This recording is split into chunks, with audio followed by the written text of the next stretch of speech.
Pasar buah di kawasan Bandung selalu punya cara sendiri membuat siapapun betah berlama-lama. Setiap pagi, aroma manis dari mangga matang, jeruk segar dan pisang ranum seolah jadi musik, pembuka kehidupan warga kota. Lalu lintas pasar dipenuhi suara teriakan pedagang, tawar-menawar pembeli, dan roda gerobak yang berderit. Di tengah hiruk-pikuk itulah Bambang, pria berumur 40-an dengan perut agak buncit, dan senyum gampang mekar, membuka kios buah kecilnya setiap hari. Bambang bukan siapa-siapa. Kiosnya tak besar, hanya cukup untuk satu meja kayu panjang, timbangan, dan beberapa keranjang buah yang sudah mulai layu di pinggiran. Tapi Bambang punya semangat yang tak gampang luntur. Baginya pasar adalah rumah kedua. Setiap hari ia datang lebih awal, menyapu lantai kios, menyusun buah, dan menyeduh kopi sachet murahan, sambil menatap langit yang perlahan cerah. Hidupnya sederhana, jualan buah, menabung recehan, lalu pulang ke rumah kontrakan kecil di gang sempit. Kadang jika dagangan laku lumayan, ia membawa pulang beberapa buah sisa untuk dibagikan ke anak-anak tetangga. Tak ada yang istimewa dari hidup Bambang, tapi dalam kesederhanaan itulah perlahan sesuatu yang tak biasa akan datang dan mengubah segalanya.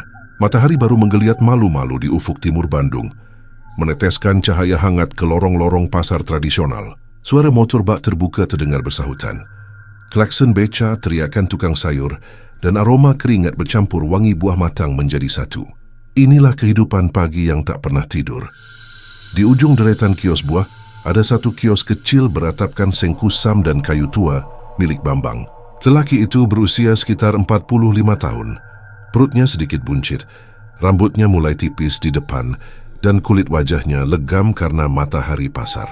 Ia mengenakan kaos oblong biru tua dan celana pendek lusuh dengan sandal jepit yang sudah mulai menipis di tumitnya.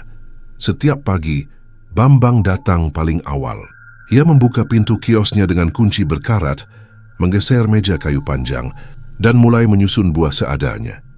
Pisang kipok yang sudah mulai bintik hitam, jeruk yang kulitnya keriput, dan apel kecil sisa dari hari kemarin.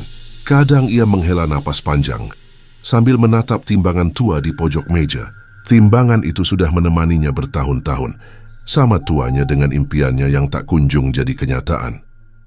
Semoga hari ini lebih baik, gumam Bambang sambil menyeruput kopi sachet murahan dari gelas plastik. Uap tipisnya naik ke udara dingin pagi. Tak lama, satu persatu pedagang lain mulai berdatangan. Kios sebelah kanan milik Tono, pedagang buah impor. Buahnya selalu segar dan besar-besar. Setiap pagi, pembeli langsung mengerubunginya. Tono sering menyapa Bambang, tapi dalam nada yang agak menyebalkan. "Pagi, Bang. Jangan kalah ya sama kios sebelah," katanya sambil terkekeh. Bambang hanya membalas dengan senyum kecil. Bukan karena tak bisa membalas, tapi karena ia sudah terbiasa jadi yang kalah. Di pasar ini, siapa punya modal besar dialah raja. Sementara kios sebelah kiri dikelola pasangan suami istri muda. Mereka baru buka setahun, tapi pembelinya sudah banyak. Mereka rajin, buahnya segar, promosinya pintar. Kadang Bambang iri, tapi lebih sering hanya merasa semakin kecil. "Pak Bambang, buahnya kok makin sedikit?" tanya salah satu pembeli langganannya pagi itu. "Iya, Bu, modalnya juga makin tipis," jawab Bambang dengan tawa kecut. Pembeli itu hanya mengangguk simpati, lalu beralih ke kios sebelah. Begitulah setiap hari. Kadang Bambang hanya bisa duduk sambil menonton orang lain sibuk melayani pelanggan. Hanya sesekali ada orang mampir ke kiosnya. Selembar dua lembar uang ribuan terasa begitu berharga baginya. Meski hidup pas-pasan, Bambang bukan orang yang gampang menyerah. Ia menyapu kiosnya, membersihkan keranjang, merapikan buah satu persatu. Meski tahu dagangannya akan tetap kalah bersaing, ia selalu percaya, selama bekerja jujur, rezeki akan datang juga. Tapi belakangan keyakinan itu mulai rapuh. Di rumah kontrakannya, ia punya dua anak remaja yang sekolahnya makin mahal. Kontrakan juga naik, hutang di warung sudah menggunung. Kadang saat malam sunyi, Bambang menatap langit-langit rumah sambil bertanya dalam hati, "Apa aku cuman akan begini seumur hidup?" Sore itu, ketika pasar mulai sepi dan kios lain mulai menutup, Bambang masih duduk sambil menghitung uang receh. Tak cukup. Jangankan untuk bayar kontrakan, untuk belanja buah besok saja pas-pasan. "Bang, tutup yuk, udah sore," sapa Tono dari kios sebelah sambil menepuk bahunya. Bambang hanya tersenyum dan mengangguk. Ia mengemasi buah yang tersisa, jeruk lembek, pisang separuh busuk, apel yang warnanya pudar. Di pasar, buah seperti ini jarang laku, tapi Bambang tak tegak membuangnya. Biasanya ia bagikan ke anak-anak kecil di gang rumahnya. Saat lampu-lampu pasar mulai dimatikan satu persatu, Bambang mengunci kiosnya. Tapi sore itu, ada sesuatu yang sedikit berbeda. Dari kejauhan, di antara kerumunan orang yang mulai pulang, ia melihat seorang pria tua berdiri di ujung lorong pasar. Tubuhnya kurus tinggi, memakai jas panjang warna hitam yang tak lazim untuk suasana pasar. Wajahnya teduh tapi tajam, seperti sedang mengamati. Bambang merasa aneh. Orang itu berdiri diam, seakan menunggu sesuatu. Tapi saat Bambang menatap balik, pria tua itu hanya tersenyum kecil. Senyum tipis yang entah kenapa membuat bulu kuduk Bambang sedikit meremang. Siapa tuh orang? Gumamnya pelan. Ia mencoba mengabaikannya dan berjalan ke arah parkiran motor. Tapi sesaat sebelum belok, Bambang sempat melirik lagi. Pria itu sudah menghilang. Tak ada jejak kaki, tak ada suara langkah, seolah ia tak pernah berdiri di sana. Bambang menggigit bibir, mencoba berpikir rasional. Mungkin cuma pedagang baru atau orang nyasar. Ia naik motornya dan pulang melewati gang-gang kecil kota Bandung yang mulai diselimuti kabut tipis. Di rumah, anak-anaknya sudah tidur. Hanya ada suara televisi tua menyala pelan di ruang depan. Bambang duduk membuka dompet, menghitung recehan lalu mendesah panjang. Kepalanya dipenuhi pertanyaan, sampai kapan begini? Sebelum tidur, entah kenapa, bayangan senyum pria tua di pasar itu kembali muncul jelas dalam pikirannya. Senyum tipis, seperti seseorang yang tahu sesuatu yang tidak dia ketahui. Bambang menarik selimut lusuh dan memejamkan mata. Malam itu sunyi, tapi di luar sana kehidupan tak pernah benar-benar diam. Angin malam menggesek genting rumah kontrakannya. Dan di ujung pasar, di tempat pria tua tadi berdiri, seekor kucing hitam duduk diam menatap ke arah kios Bambang yang terkunci. Hari-hari berikutnya berlalu dengan lambat. Seperti angin yang lewat tanpa suara, kios Bambang tetap sepi. Pembeli datang hanya sekadar lewat, melirik sekilas lalu berpindah ke kios lain. Setiap pagi ia tetap bangun subuh, tetap menyapu kios, tetap menyusun buah, yang makin hari makin menyedihkan bentuknya. Tapi di dalam hatinya sesuatu mulai menggerogoti. Kelelahan. Malam itu selepas pasar tutup dan langit Bandung diselimuti kabut tipis, Bambang duduk di bangku kecil depan kiosnya. Lampu jalan berwarna kuning temaram menyinari wajahnya yang letih. Pasar sudah hampir kosong. Hanya beberapa pedagang yang masih membereskan gerobak. Dari jauh suara radio butut warung kopi terdengar lirih, memutar lagu dangdut lama yang samar-samar. Saat itulah suara langkah pelan terdengar dari lorong pasar. Tok, tok, tok. Suara itu teratur, seolah seseorang mendekat tanpa terburu-buru. Bambang refleks menoleh. Sosok pria tua berjas hitam, orang yang dilihatnya tempo hari, muncul lagi, kali ini lebih dekat. Ia berhenti tepat di depan kios Bambang. Senyumnya tipis, matanya tajam tapi tenang, seperti seseorang yang sudah lama mengenal Bambang, padahal mereka tak pernah berbicara sebelumnya. Masih jualan, nak? Suara pria itu berat, tapi terdengar sopan. Bambang mengangguk canggung. Iya, Pak. Meski udah nggak laku-laku. Pria itu mendekat mengamati buah-buahan di meja. Ia mengambil satu jeruk yang kulitnya keriput, menggenggamnya lama, lalu meletakkannya kembali dengan pelan. Kau pedagang yang jujur, ya? Orang jujur biasanya cuma dapat sisa. Bambang mengerutkan kening. Maksudnya, Pak? Pria tua itu tidak langsung menjawab. Ia justru menarik kursi plastik di depan kios dan duduk, seperti seseorang yang ingin bercerita panjang. Angin malam berembus pelan, membuat kemejanya yang lusuh berkibar sedikit. Pasar benar-benar sepi kini, seolah hanya mereka berdua yang masih ada. Sudah berapa lama kamu dagang di sini? Tanya pria itu. 5 tahun, jawab Bambang pelan. Tapi ya begini-begini saja, kalah sama pedagang besar. Modal kecil, mana bisa bersaing? Pria tua itu mengangguk lambat seolah sudah menduga jawaban itu. Kalau begitu, kenapa tidak ambil jalur belakang saja? Bambang spontan mengerutkan alis. Jalur belakang? Maksud Bapak? Pria itu menatapnya lurus. Tatapannya tajam tapi tidak menakutkan. Lebih seperti menawarkan sesuatu yang manis tapi berbahaya. Banyak pedagang sukses di pasar ini. Bukan karena mereka pintar dagang, tapi karena mereka tahu cara memanggil rezeki lebih cepat dari orang biasa. Hening sejenak. Angin malam seperti berhenti berembus. "Bapak, bicara apa sih?" Suara Bambang mulai ragu. Pria tua itu tersenyum miring. "Kau bisa punya buah segar tanpa harus belanja mahal. Pembeli datang seperti semut, daganganmu laris dan uang mengalir. Tapi semua itu butuh perjanjian kecil." Bambang tertawa kaku, berusaha menepis kegelisahan yang tiba-tiba merayap. "Bapak ini bercanda ya? Mana ada hal begitu?" Tapi pria itu tidak ikut tertawa. Tatapannya tetap tajam, terlalu tenang untuk dianggap bercanda. "Kau pikir orang-orang itu semua bersih? Pasar ini penuh rahasia, nak. Kau hanya belum mengetahuinya." Suasana pasar malam itu berubah aneh. Lampu jalan berkedip pelan. Suara jangkrik terdengar jelas, seolah hanya ada mereka berdua di dunia ini. Bambang menggigit bibir, mulai merasa tidak nyaman tapi juga penasaran. "Kalau saya tertarik, Bapak minta apa?" tanya Bambang setengah hati. Pria tua itu mengeluarkan selembar kartu nama lusuh dari saku jasnya.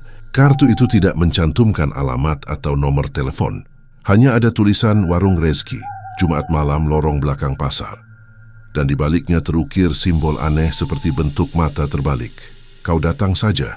Kalau kau benar-benar sudah lelah hidup seperti ini," katanya sambil menyodorkan kartu itu. Bambang tidak langsung mengambilnya. Tapi entah kenapa, jari-jarinya terasa gatal untuk meraih. Dan saat kartu itu berada di tangannya, ada sensasi dingin merambat dari kulit ke tulang. Pria tua itu berdiri pelan.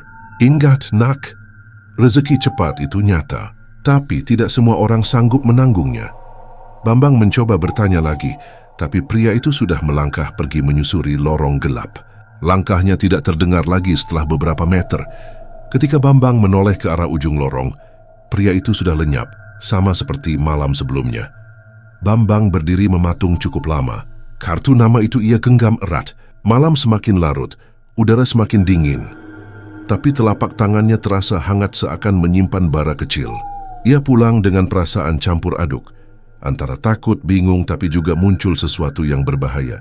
Harapan. Di rumah kontrakan, Bambang duduk sendirian di ruang depan. Anak-anaknya sudah tertidur. TV menyala menampilkan acara lawas yang tak ia perhatikan. Matanya fokus pada kartu lusuh di tangannya. Jumat malam. Gumamnya pelan. Ia mencoba tertawa kecil menertawakan dirinya sendiri. "Ah, ngako. Masa ia begituan ada?" Tapi semakin ia mencoba melupakan, semakin jelas bayangan pria tua itu muncul di pikirannya. Senyum tipisnya, suaranya yang berat. Kalimat-kalimatnya yang terdengar seperti bisikan iblis dalam kepala orang lapar. Di luar, suara hujan rintik turun pelan. Angin mengetuk jendela rumah kontrakan. Bambang menutup mata dan menarik napas panjang. Hidupnya selama ini lurus-lurus saja, tapi juga selalu berat, selalu kalah. Kini untuk pertama kalinya, ada sesuatu yang terdengar seperti jalan pintas di depan mata.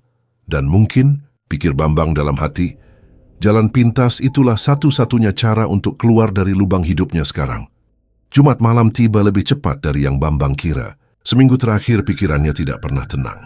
Setiap kali membuka kios, setiap kali menghitung uang receh, setiap kali menatap buah-buahan layu di meja jualannya, suara pria tua itu seperti terngiang lagi di telinganya. Rezeki cepat itu nyata, tapi tidak semua orang sanggup menanggungnya. Awalnya ia ingin mengabaikan kartu lusuh itu, tapi setiap kali ia mencoba membuangnya, selalu ada sesuatu yang membuatnya ragu. Bahkan saat kartu itu sempat ia masukkan ke laci rumah. Entah bagaimana setiap pagi ia menemukannya lagi di saku celana yang sedang dipakai. Seperti kartu itu punya kehendak sendiri untuk tidak pergi. Sore itu selepas pasar tutup, Bambang duduk sendirian di kios. Langit mulai gelap, awan kelabu menggantung rendah. Lampu jalan temaram menyinari lorong pasar yang mulai sepi. Kebanyakan pedagang sudah pulang. Suara becak dan motor terdengar jauh. Bambang menggenggam kartu itu erat. Paling juga cuma orang gila atau sekadar tipuan. Gumamnya mencoba menenangkan diri. Tapi jantungnya berdetak tidak biasa. Ia ingat kata-kata pria itu. Lorong belakang pasar, Jumat malam. Lorong itu adalah bagian pasar yang jarang dilewati orang. Gelap, lembab, dan terkenal angker. Dulu tempat itu pernah jadi gudang kosong, sebelum terbakar sebagian. Sejak saat itu, tak ada pedagang yang mau lewat sana malam-malam. Tepat pukul 11 malam, Bambang memberanikan diri. Ia memakai jaket tipis, menyalakan motor bututnya, dan berangkat ke pasar dalam gelap. Jalanan sudah sepi. Hanya beberapa lampu toko yang masih menyala. Begitu sampai di pasar, suasana benar-benar lain dari biasanya. Tidak ada suara orang, tidak ada aroma buah. Hanya suara angin berdesir dan gemerisik plastik yang tertiup. Ia memarkir motornya dan melangkah ke lorong belakang pasar. Di sanalah. Lampu-lampu mulai redup, beberapa mati total. Tumpukan peti kayu bekas berserakan. Dinding tembok penuh lumut dan bekas kebakaran. Di ujung lorong, ada satu pintu kayu setengah terbuka seperti sudah menunggu. Langkah Bambang melambat. Telapak tangannya dingin, napasnya pendek-pendek. Ia hampir saja berbalik ketika terdengar suara. Kau datang juga. Pria tua berjas hitam muncul dari balik pintu itu. Kali ini ia tidak tersenyum tipis seperti sebelumnya. Senyumnya lebih lebar tapi tetap tenang. Tatapan matanya menusuk dalam. Ia memberi isyarat pada Bambang untuk masuk. Ruangan di balik pintu itu ternyata bukan gudang kosong seperti yang Bambang kira. Lampu minyak kecil menyala redup di sudut ruangan, menerangi sebuah meja kayu panjang dengan sesajen, kelapa, bunga melati, bara arang, dan mangkuk tanah liat berisi cairan merah kental. Di pojok ruangan seekor ayam hitam diikat dengan tali. Bambang terpaku di ambang pintu. Ini tempat apa, Pak? Tempat orang-orang berhenti jadi pecundang. Jawab pria tua itu pelan, suaranya berat tapi tenang. Tempat orang-orang belajar meminta dengan cara yang lebih cepat. Ia berjalan mendekat dan menyodorkan sebilah pisau kecil pada Bambang. Kau hanya perlu melakukan satu hal kecil. Tidak akan ada yang mati selain ayam ini. Setelah itu, rezekimu akan datang. Bambang memegang pisau itu dengan tangan gemetar. Dalam hati, ia masih berperang dengan pikirannya sendiri. Ini gila, tapi kalau berhasil, mungkin hidupku berubah. Pria tua itu menatapnya tajam. Tak ada jalan setengah. Sekali kau masuk, tak ada mundur. Suasana ruangan menjadi semakin berat. Udara terasa pekat, seolah menyelimuti kulit. Ayam hitam itu berkokok lirih, seolah tahu nasibnya. Bambang menunduk, menutup mata, lalu menghunuskan pisau ke leher ayam itu dengan tangan gemetar. Seketika darah segar mengalir ke dalam mangkuk tanah liat. Aroma amis menyebar ke seluruh ruangan. Pria tua itu mendekat, mengaduk darah ayam dengan batang daun pisang, lalu menorehkannya ke lantai membentuk lingkaran simbol aneh, mirip dengan gambar di kartu lusuh. Ia kemudian berbisik dalam bahasa yang tidak dimengerti Bambang. Suaranya rendah, serak, seperti bisikan dari balik dinding yang jauh. Cahaya lampu minyak tiba-tiba berkedip-kedip. Suhu ruangan menurun drastis. Dari sudut ruangan terdengar suara gesekan seperti kuku menggores kayu. Bulu kuduk Bambang merinding hebat. Tapi anehnya, meski ketakutan, ada rasa tenang yang pelan-pelan merayap masuk ke dadanya. Rasa tenang yang janggal, seperti pelukan dari sesuatu yang tak kasat mata. Pria tua itu menyelesaikan ritualnya, lalu memandangi Bambang. Selesai. Mulai besok, kiosmu tak akan sama lagi. Bambang menelan ludah. Itu saja. Untuk permulaan iya, jawab pria itu. Setiap malam Jumat, letakkan sesajen ayam segar di bawah meja jualanmu. Tak perlu tanya untuk siapa. Tak perlu tanya dari mana rezeki datang. Tugasmu hanya memberi dan menerima. Kalau saya berhenti, pria itu mendekat. Jarak wajah mereka hanya beberapa jengkal. Tatapannya kosong tapi dalam. Kau tak akan berhenti. Tak ada yang pernah benar-benar berhenti. Setelah itu, semua kembali sunyi. Ritual selesai. Pria tua itu berjalan ke dalam lorong gelap dan menghilang seperti kabut. Bambang berdiri sendiri di ruangan lembab itu, dengan jantung berdegup tak karuan, dan tangan berlumuran darah ayam. Ia berjalan pulang dalam diam. Kota Bandung sudah benar-benar sunyi. Di dalam kepalanya, pertanyaan saling bertubrukan. Apa yang barusan ia lakukan, kenapa ia melakukannya, dan apakah benar semua itu hanya sugesti? Tapi jauh di lubuk hatinya, ada sesuatu yang samar. Perasaan aneh seperti pintu baru telah terbuka, dan ia telah melangkah masuk. Pagi itu Bambang membuka kios lebih awal dari biasanya. Ia nyaris tak tidur semalaman. Pikiran tentang ritual tadi malam masih berputar-putar di kepalanya. Darah ayam, bau amis, suara aneh dari sudut ruangan, dan tatapan tajam pria tua itu. Semua terasa seperti mimpi buruk yang terlalu nyata. Tapi yang lebih membuatnya gelisah bukanlah ketakutan, melainkan rasa penasaran. Apakah semua itu benar-benar akan mengubah hidupnya? Ia melangkah ke kios dengan langkah ragu. Pagi masih sepi, Hanya beberapa pedagang sayur yang mulai menggelar dagangan. Bambang membuka pintu kios pelan-pelan, seperti seseorang yang takut akan menemukan sesuatu yang tak seharusnya dilihat. Namun saat pintu kayu terbuka, ia langsung terpaku. Buah-buahannya berubah. Pisang yang kemarin sudah mulai menghitam, kini tampak kuning cerah, segar seolah baru dipetik. Jeruk keriputnya mengembang kembali. Kulitnya mengilap seperti dipoles. Apel-apel kecil yang kemarin kusam kini merah, mengkilap seperti buah impor. Tak ada satu pun yang busuk. Tak ada bau anyir. Bambang sampai mengucek matanya 2 kali. Enggak mungkin, gumamnya Teresia menyentuh salah satu jeruk itu. Dingin, segar, seperti baru datang dari gudang berpendingin. Padahal semalam ia tidak belanja apa pun. Timbangan di meja pun entah kenapa terasa lebih berat saat disentuh. Seolah seluruh kiosnya berubah dalam semalam. 1 jam kemudian, pembeli mulai berdatangan. Awalnya hanya 1-2 orang, lalu perlahan makin ramai. Beberapa pembeli bahkan sempat terkejut. Pak Bambang, ini jeruknya bagus banget sekarang. Dari mana? Wah, pisangnya segar banget. Murah lagi. Buahnya nggak kayak kemarin, Pak. Ini sih kualitas bagus. Bambang hanya tersenyum. Ia tak punya jawaban. Semua terjadi begitu saja. Biasanya ia hanya melayani beberapa pembeli dalam sehari. Tapi hari itu, antrian mengular. Orang-orang datang dari ujung pasar. Bahkan ada yang mengaku direkomendasikan oleh pedagang lain. Dalam waktu 2 jam, dagangannya hampir ludes. Ia sampai harus menolak beberapa pembeli karena stok habis. Para pedagang sekitar kebingungan. Tono, si pedagang sebelah yang selalu ramai, sampai melirik ke kios Bambang dengan wajah tak percaya. Wah bang, laku keras ya sekarang. Kok bisa? Katanya dengan nada separuh heran, separuh curiga. Bambang hanya nyengir. Rezeki nggak kemana, Ton. Tono hanya mendengus kecil. Ia tahu ada yang janggal tapi tak bisa menunjuk jelas apa. Menjelang siang, kantong uang Bambang menggelembung. Ia menghitung lembar demi lembar uang tunai dengan tangan gemetar. Jumlahnya belum pernah sebanyak ini selama ia berdagang. Biasanya butuh waktu seminggu untuk mengumpulkan uang sebanyak ini. Kini hanya dalam 1 pagi. Bambang pulang ke rumah dengan wajah sumringah. 2 anaknya heran melihat ayahnya membawa sekantong besar berisi uang hasil dagang. Pak, laku semua ya? Tanya anak bungsunya sambil tersenyum polos. Alhamdulillah, jawab Bambang. Suaranya serak karena terlalu lama menahan emosi. Untuk pertama kalinya dalam hidup, ia merasa seperti pemenang. Seperti seseorang yang tidak lagi jadi pecundang di pasar. Hari-hari berikutnya, keberuntungan itu terus berlanjut. Setiap malam Jumat, Bambang menyembelih ayam hitam dan meletakkan sesajen di bawah meja kios, ya, seperti yang diperintahkan pria tua itu. Ritual itu hanya butuh beberapa menit. Aneh memang, tapi hasilnya nyata. Buah-buahnya tidak pernah busuk lagi. Jeruknya tahan berminggu-minggu. Pisangnya tidak pernah hitam, apel tidak pernah lembek. Bahkan pembeli bilang rasanya beda. Lebih manis, lebih segar. Tiap pagi kios Bambang jadi yang paling ramai.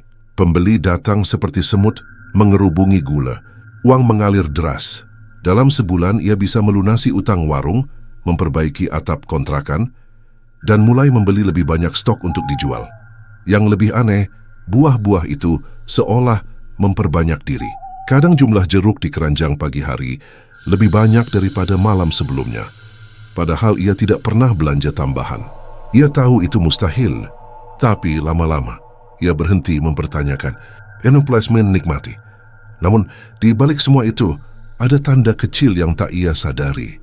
Setiap malam Jumat, setelah ia menaruh sesajen di bawah meja, ada suara ketukan pelan dari dalam ruang kayu di bawah kios. Suara itu hanya muncul sebentar, seperti ada sesuatu yang menyambut sesajennya.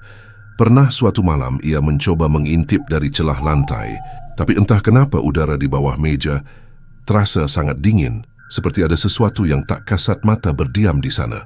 Sejak itu ia tidak pernah berani melihat lagi.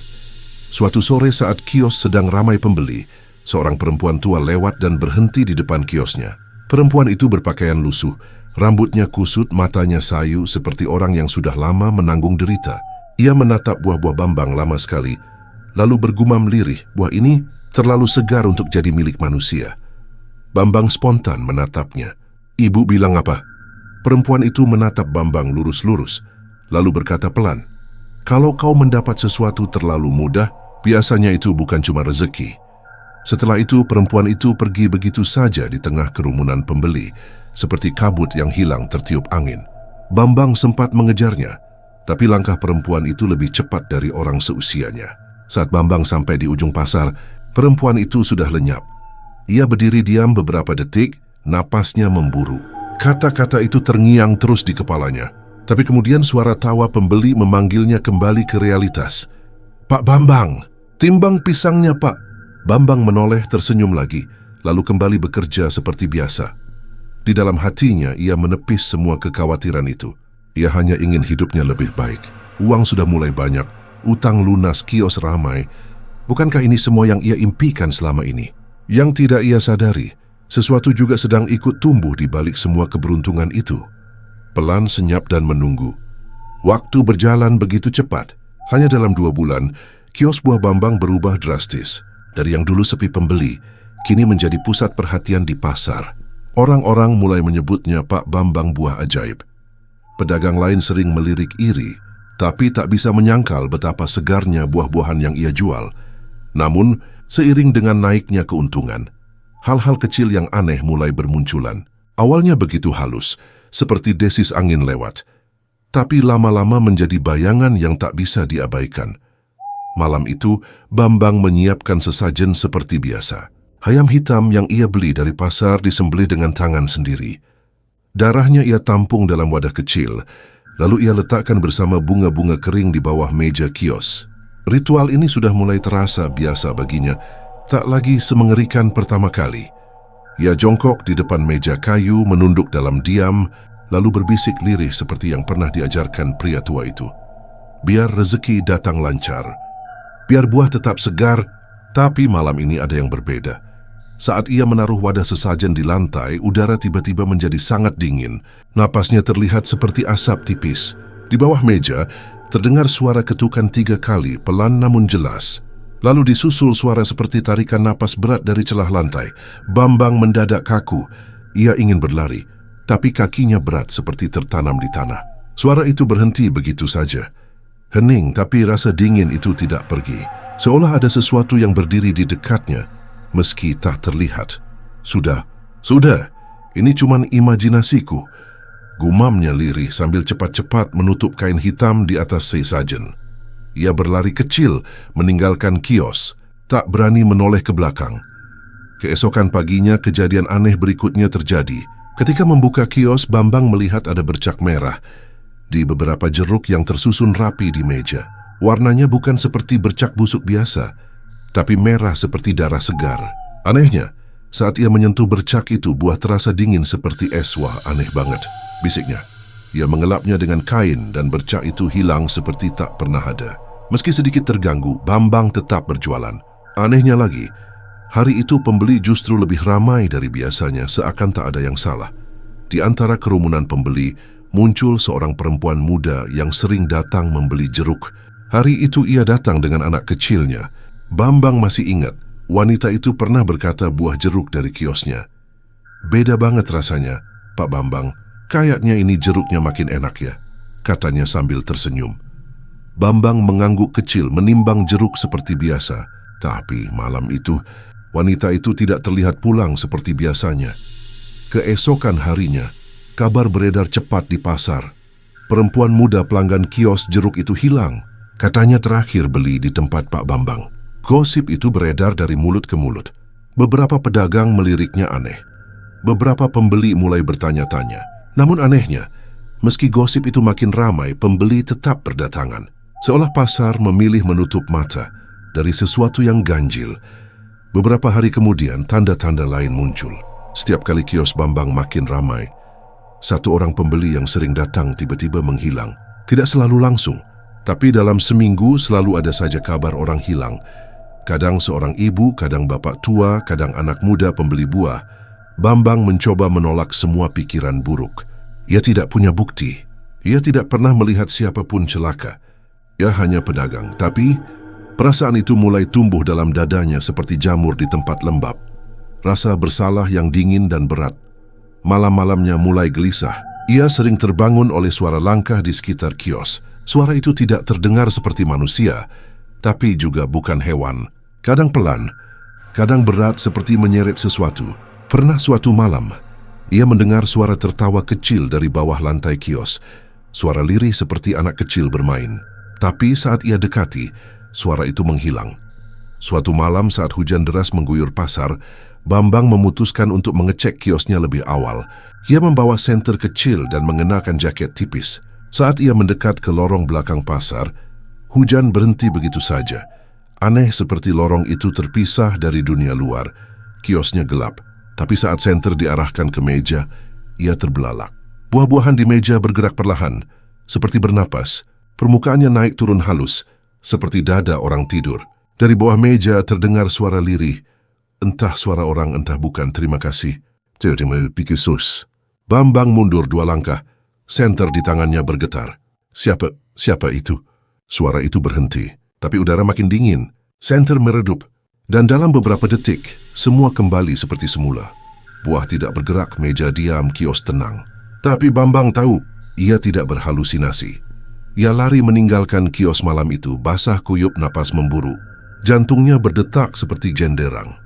Beberapa hari setelah kejadian itu, Bambang duduk sendiri di rumah kontrakan. Istrinya mulai curiga kenapa ia sering melamun.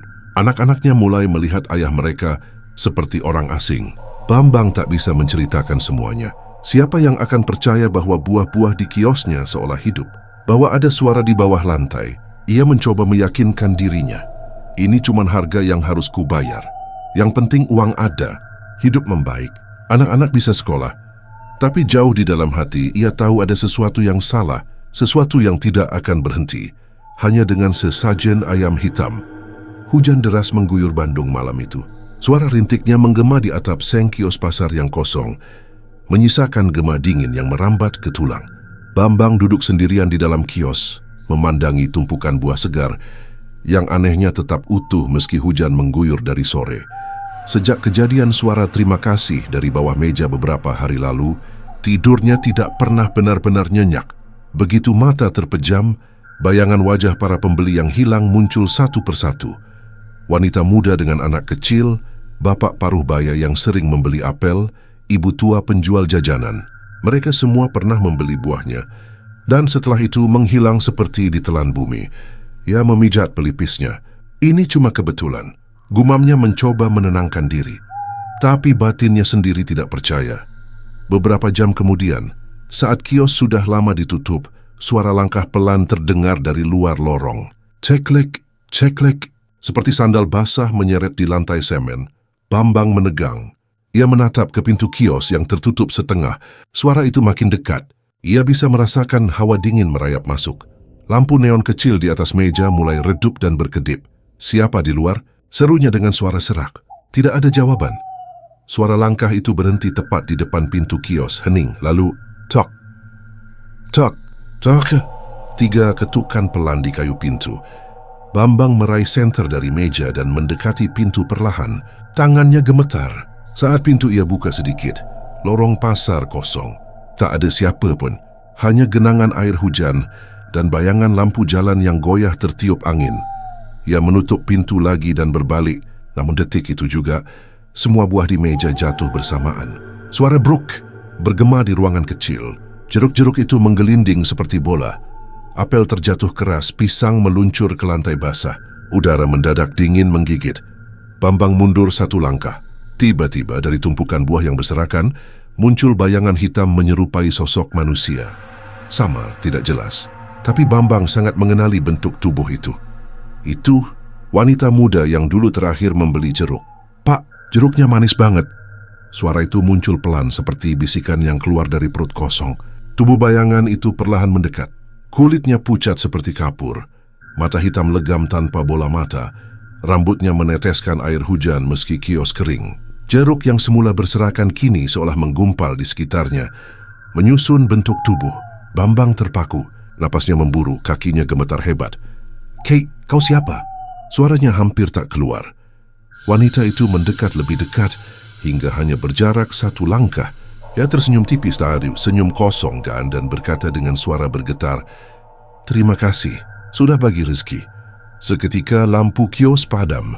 Gelap total. Bambang panik. Dia menyalakan senter dengan tangan gemetar, tapi sosok wanita itu sudah tidak ada. Buah-buahan kembali tertata rapi di meja. seolah tidak pernah jatuh. Udara kembali normal, tapi detak jantung Bambang seperti genderang perang. Keesokan paginya Bambang datang ke pasar dengan wajah pucat. Dia mencoba bersikap normal, tapi mata pedagang-pedagang lain seperti menusuk. Beberapa berbisik pelan. Katanya semalam ada yang lihat Pak Bambang masih di pasar jam 3 pagi. Iya, katanya kiosnya nyala, padahal lampu pasar udah mati semua. Serem. Dengar-dengar pembeli yang hilang dulu suka beli di situ. Bambang pura-pura tidak dengar, tapi dadanya sesak. Dia mulai merasa terasing di tempat yang dulu ia kenal. Pasar yang ramai kini terasa seperti labirin yang berisi mata-mata mengawasi. Siang itu, seorang anak kecil tiba-tiba mendekat ke kiosnya sambil menunjuk jeruk. "Pak, tante yang suka beli jeruk itu tadi malam main ke sini ya?" tanyanya polos. Bambang menoleh cepat. "Tante siapa?" Anak itu menjawab dengan santai. "Tante yang bawa anak kecil. Aku lihat dari ujung lorong.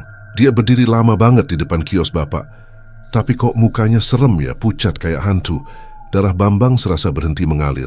Yas tidak sanggup menjawab. Anak itu tertawa kecil, tidak menyadari ketegangan yang sedang mencekik tenggorokan Bambang. Malamnya teror itu datang lagi. Kali ini lebih nyata.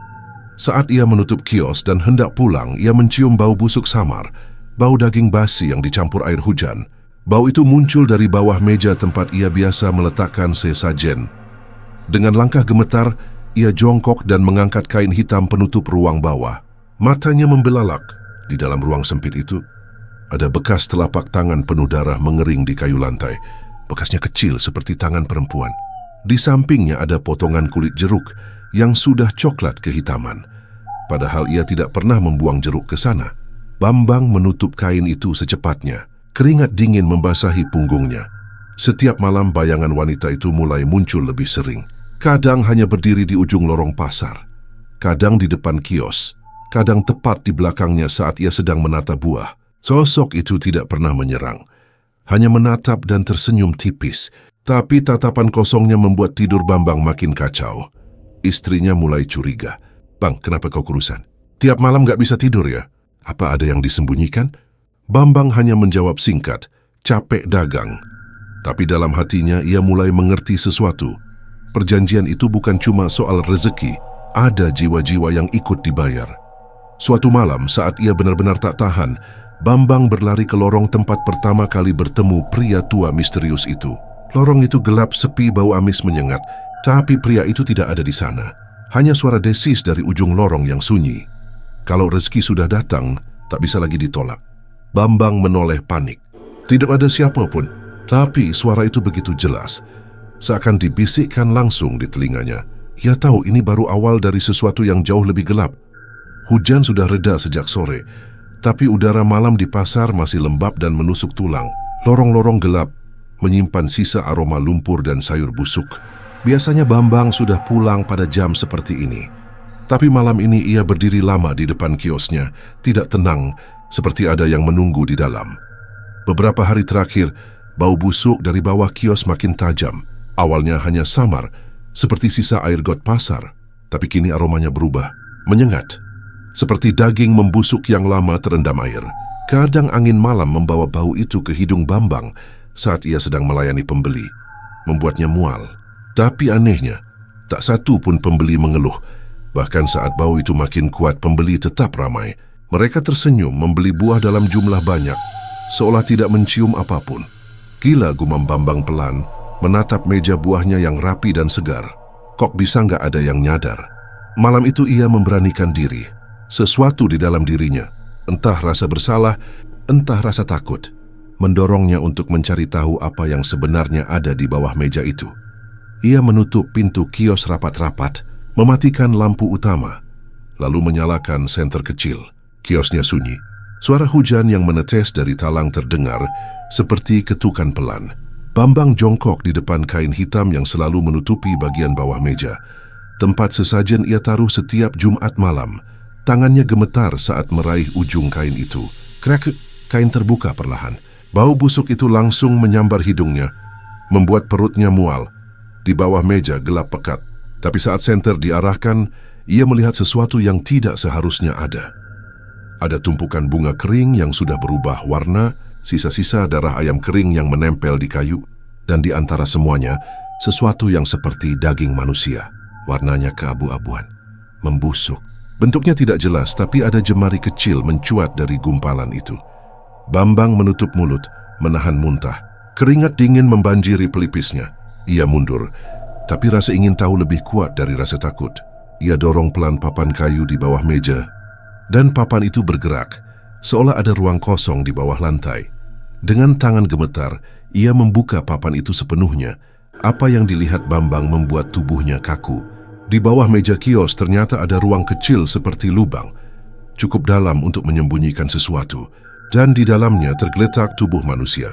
Sudah membusuk, kulitnya pucat kehijauan. Sebagian sudah mengelupas, tapi Bambang mengenali gaun bunga-bunga yang dipakai wanita muda yang dulu sering membeli jeruk. Matanya membelalak. Tangannya kaku di udara. Ia ingin berteriak, tapi suaranya tersangkut di tenggorokan. Tubuh itu seperti tertanam bersama buah-buahan busuk dan darah ayam kering. Ada jeruk yang tumbuh di sela-sela tubuh mayat itu. Jeruk segar yang selama ini ia jual. Ya Allah, suara Bambang tercekat. Apa yang sudah gue lakuin? Ia mundur terburu-buru. Hampir terpeleset, senter jatuh ke lantai dan berguling ke arah lubang. Saat senter menyinari lubang dari posisi miring, Bambang melihat sesuatu yang lebih mengerikan. Ada banyak tubuh lain di dalamnya. Tidak hanya satu. Ada 3, 4, mungkin lebih. Beberapa membusuk, beberapa terlihat seperti masih baru. Tiba-tiba dari dalam lubang terdengar suara desisan pelan, seperti suara ular yang menahan napas. Tapi suara itu bukan dari hewan, Sari. Suara itu berbisik, rezeki harus dibayar. Bambang melompat mundur, menutup papan dengan cepat, dan menjatuhkan kain hitam menutup semuanya. Ia terduduk di lantai, napasnya memburu. Tubuhnya gemetar hebat. Rasa takutnya kali ini bukan lagi ketakutan samar, tapi teror nyata. Malam itu, Bambang tidak pulang. Ia duduk di dalam kios sampai pagi, tak sanggup tidur. Dalam kepalanya, wajah-wajah pembeli yang hilang bermunculan satu persatu, dan kini ia tahu kemana mereka pergi. Keesokan harinya, pasar tetap berjalan seperti biasa. Orang-orang lalu lalang, membeli buah seperti tidak ada yang terjadi. Pembeli tetap ramai, bahkan lebih ramai dari sebelumnya. Seorang ibu muda tersenyum sambil menimbang jeruk. Pak Bambang, buahnya kok makin segar ya sekarang. Kayak ada yang ngerawat khusus. Bambang hanya mengangguk kaku. Setiap ia melihat buah di tangannya, ia melihat bayangan tubuh mayat di lubang bawah meja. Setiap suara tawa pembeli terdengar seperti bisikan ngeri di telinganya. Siang itu, Tono, pedagang kios sebelah, datang menghampiri dengan raut heran. Bang, lu nggak kenapa-napa? Muka lu pucat banget. Kalau sakit, bilang. Jangan maksain jualan, katanya. Bambang berusaha tersenyum. Nggak apa-apa, cuma kurang tidur. Tono menatapnya curiga. Gue semalam lewat sini jam 3 pagi. Lampu lu nyala, gue panggil. Nggak ada jawaban. Lu ngapain di sini sendirian malam-malam? Bambang tak menjawab. Kalaupun ia jujur, siapa yang bakal percaya? Tono hanya menggeleng dan pergi. Malam harinya, Bambang duduk di depan kios dengan tatapan kosong. Kain hitam di bawah meja terasa seperti lubang neraka kecil yang siap menelannya kapan saja. Tapi anehnya, saat ia berpikir untuk berhenti dan melapor, suara lirih itu datang lagi dari bawah meja. Kalau kau berhenti, semua ini akan menagihmu. Suara itu pelan, tapi menusuk seperti belati ke telinganya. Bambang menutup telinga dengan kedua tangan, tapi suara itu tidak hilang. Ia menangis pelan. Untuk pertama kalinya, Bambang benar-benar merasa terperangkap. Hujan turun lagi malam itu. Lebih deras dari biasanya. Air mengalir deras di sepanjang jalanan pasar, menyapu sisa-sisa sayuran dan kertas plastik. Lampu jalan berkedip samar, seolah ikut ketakutan. Bambang berdiri di depan kiosnya dengan jas hujan basah kuyup. Matanya sayu, tapi gelisah seperti orang dikejar waktu. Sudah 3 malam sejak ia membuka papan kayu itu. Dan sejak malam itu pula hidupnya berubah. Suara lirih dari bawah meja kini mengikutinya kemanapun ia pergi. Kadang terdengar saat ia mencuci muka di kamar mandi kontrakannya. Kadang terdengar di tengah jalan pasar yang sepi. Kalau kau berhenti, semua ini akan menagihmu. Ia tak lagi bisa tidur tenang. Matanya merah, wajahnya cekung. Istrinya, yang mulai curiga dengan perubahan sikap Bambang, Beberapa kali bertanya, tapi Bambang hanya menjawab pendek. Ia tak sanggup menceritakan yang sebenarnya. Malam itu pasar mulai sepi. Pedagang lain sudah pulang satu persatu, menutup kios mereka dan menghilang dalam kabut hujan. Hanya kios Bambang yang masih terbuka, dengan lampu neon redup berkelip. Di tengah kesunyian itu, Bambang tiba-tiba mendengar bunyi langkah kaki. Tuk, tuk, tuk. Pelan tapi jelas. Seperti seseorang berjalan pelan di atas lantai pasar yang basah. Ia menoleh. Tak ada siapa pun. Langkah itu berhenti. Lalu terdengar lagi, lebih dekat. Tuk, tuk, tuk. Siapa? Teriak Bambang, suaranya parau. Siapa di sana? Tidak ada jawaban. Hanya suara langkah yang tiba-tiba terdengar dari belakang kiosnya. Dengan jantung berdegup kencang, Bambang berlari ke belakang kios. Tapi di sana hanya ada tumpukan peti buah kosong dan air hujan yang mengalir. Tak ada siapa-siapa. Namun tiba-tiba, dari lubang papan di bawah meja, terdengar suara seretan seperti seseorang menyeret tubuh basah di lantai. Srek, srik. Bambang mundur beberapa langkah. Tubuhnya gemetar, senter di tangannya bergetar hebat, hingga cahayanya bergoyang ke sana kemari. Tiba-tiba kain hitam penutup meja bergerak sedikit, seperti ada sesuatu yang mendorongnya dari dalam. Rezeki, tidak boleh berhenti. Kau sudah janji. Bambang mundur semakin jauh. Gue nggak mau lagi. Cukup, teriaknya lirih. Tapi suaranya tenggelam dalam hujan. Tak ada yang mendengar, tak ada yang peduli. Kain hitam itu kembali diam. Tapi suara langkah kaki kini berpindah. Bukan di dalam kios, melainkan di luar, di jalan pasar. Langkah kaki basah, perlahan, berat, seolah sesuatu sedang mendekatinya. Dengan sabar, Bambang panik. Ia mengunci kios dari dalam dan mencoba kabur lewat pintu belakang. Tapi saat ia membuka pintu itu, ada bayangan berdiri di ujung lorong. Bayangan seorang wanita muda mengenakan gaun bunga-bunga basah kuyup. Rambutnya menutupi wajah. Tangannya menggantung lunglai, tubuhnya gemetar hebat. Itu wanita yang mayatnya ia lihat di lubang bawah meja beberapa malam lalu. Wanita itu mulai melangkah pelan, menyeret kakinya yang berlumuran lumpur. Setiap langkahnya terdengar jelas meski hujan turun deras. Srik, srik, pergi. Suara Bambang bergetar. Jangan dekat-dekat. Wanita itu berhenti tepat beberapa meter darinya, lalu mendongak perlahan. Wajahnya pucat, matanya kosong dan darah menetes dari sudut bibirnya. Tapi mulutnya bergerak seperti melafalkan sesuatu. Giliranmu, Bambang menjatuhkan senter dan berlari keluar lorong. Ia tak peduli hujan, lumpur atau kios yang belum terkunci. Ia hanya ingin kabur sejauh mungkin. Ia berlari menyusuri jalan pasar yang gelap. Lampu-lampu jalan berkedip seperti hendak padam. Namun semakin jauh ia berlari, langkah kaki itu tetap mengikutinya. Ia menoleh ke belakang. Tidak ada siapapun. Tapi suara itu tetap ada. Tuk, tuk, tuk. Langkah itu semakin cepat menyusulnya. Seolah bayangan itu bukan berlari, tapi meluncur di atas tanah. Jangan, jangan! Teriak Bambang, napasnya tersengal. Tiba-tiba dari arah kanan sesuatu menarik bahunya dengan kasar. Bambang menjerit dan hampir terjatuh. Tapi itu hanya Tono, pedagang kios sebelah. Bang, gila lu ngapain lari malam-malam? Teriak Tono setengah kesal, setengah khawatir. Bambang masih terengah, matanya liar. Lu nggak lihat? Tono mengerutkan kening. Lihat apaan? Bambang menunjuk ke lorong pasar. Tapi lorong itu kosong. Tak ada siapa pun. Tak ada wanita bergaun bunga. Tak ada langkah kaki. Tono makin bingung. Bang, lu kenapa sih? Sakit? Kena angin malam? Bambang memegang kepala. Semuanya berputar. Jantungnya masih berpacu. Tapi suara langkah kaki itu perlahan menghilang.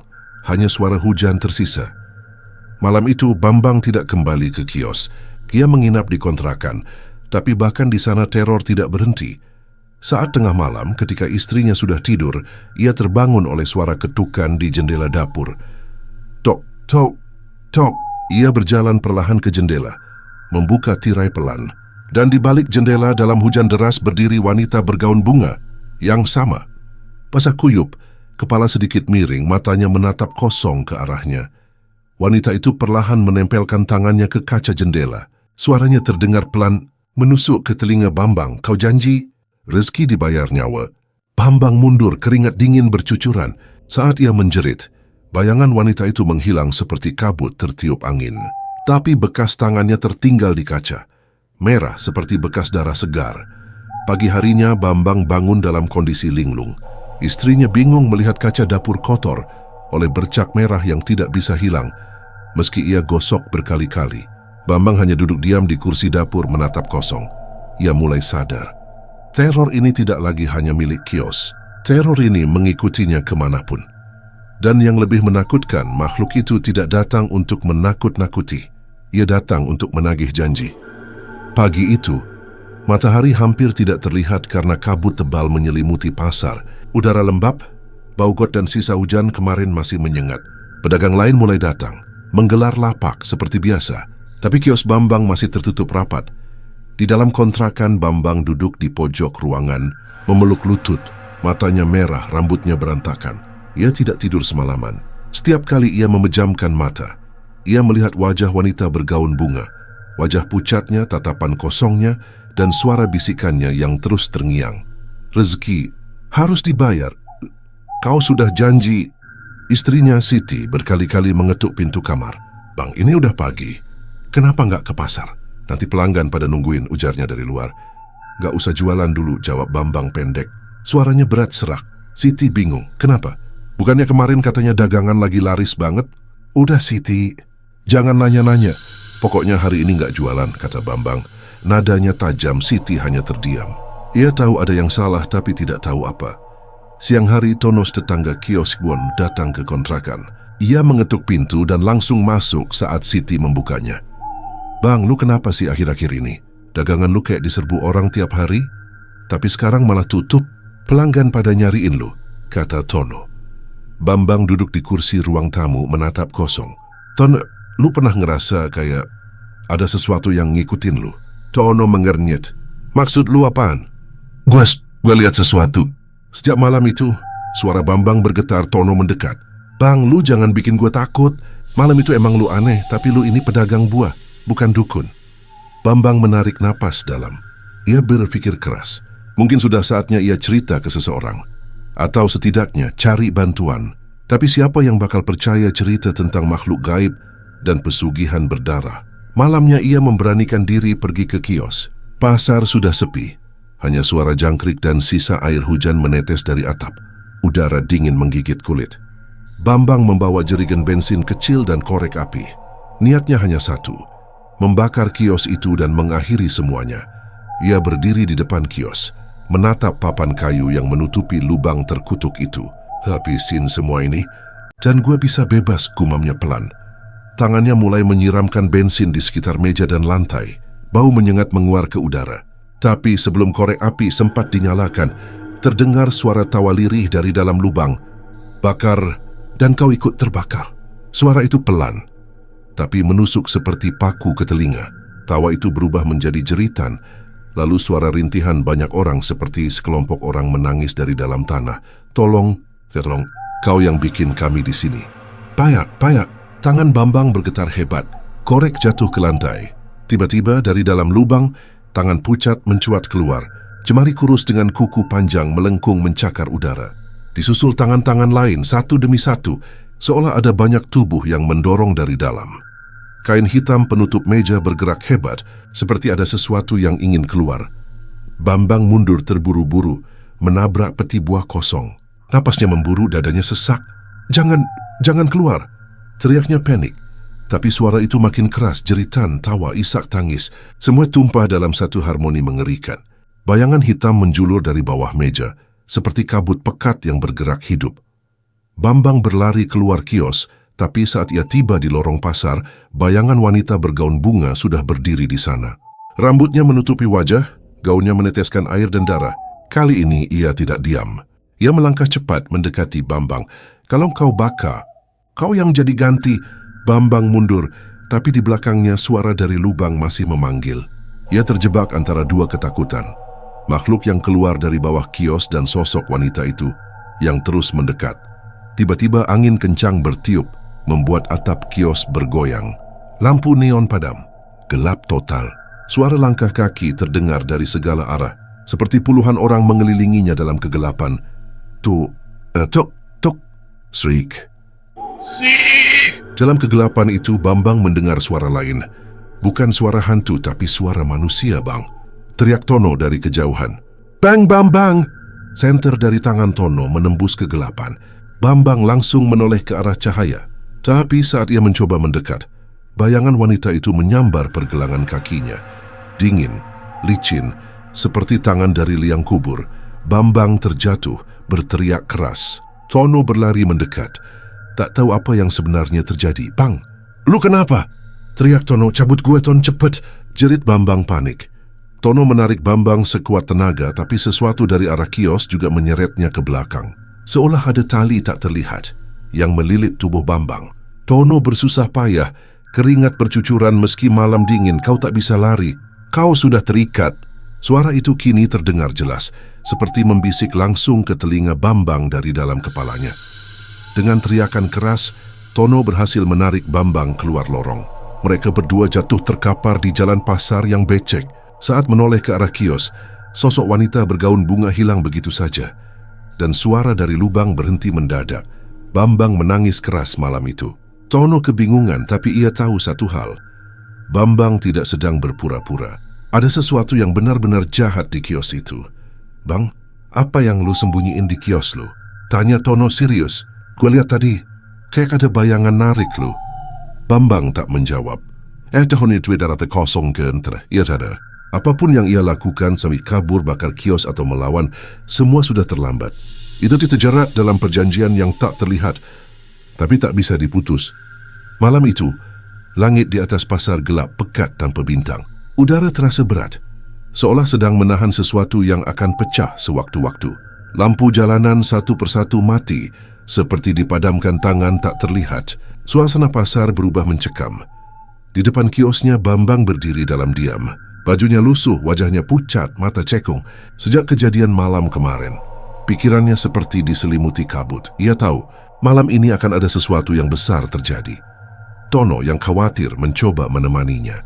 Tapi Bambang hanya berkata lirih, lu gak usah ikut. Malam ini bukan buat lu, Ton. Bang, lu ngomong apaan sih? Gue gak ngerti, kata Tono gusar. Kalau ada yang ganggu lu, kita lapor polisi. Bukan malah diam di sini kayak orang nunggu mati. Bambang menatap Tono dalam-dalam. Ini bukan urusan polisi. Ini urusan gue dan mereka.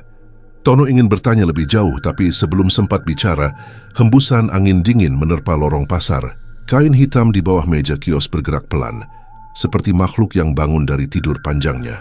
Suara lirih muncul lagi dari bawah sana. Waktunya bayar. Tono merinding. Bang, apa itu barusan? Bambang tidak menjawab. Ia hanya melangkah pelan ke arah kiosnya, seolah ditarik oleh sesuatu yang tak kasat mata. Tono mencoba menahan, tapi Bambang menepis tangannya. Begitu Bambang membuka papan kayu di bawah meja, bau busuk menyengat langsung menyerbu udara. Kali ini lebih tajam dari sebelumnya, seperti bau kuburan basah yang baru digali.